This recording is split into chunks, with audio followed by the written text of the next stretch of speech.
E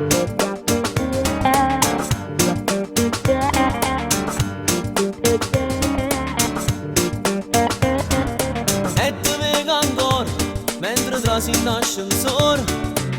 Tu che sali e io rimango giù. Si venuto in casa proprio a fianco a chi sto cuore. E senza bussare tu trasi. Io ti guardo e mi nascondo mentre spanno chi sti panno e se un fondo cuore a te vedere. Che non dormo a notte, forse già tu ne si accorto. Sono troppo evidente le voci mie. Ma mi scende in pressa quando poi sarà per porta e mi sei spogliato e scende tu. Il profumo che si sente a tremare la mia pelle e soltanto tu mi puoi calmare.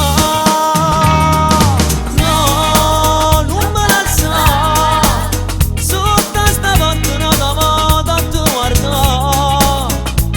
Fammi scendere di scale insieme a me, cammina bene, indovi che sto quartiere a fianco a te.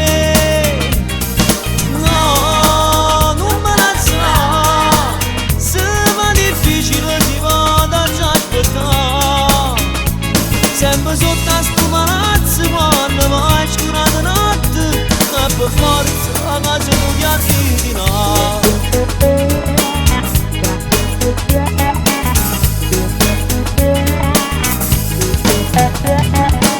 Rinda sto vestito ci trasesse piano piano e arrivasse fino a dove stai tu.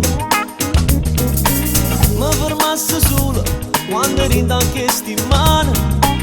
Io ci troverei qualcosa in più. Non ti lascerei un istante, ti amerei profondamente.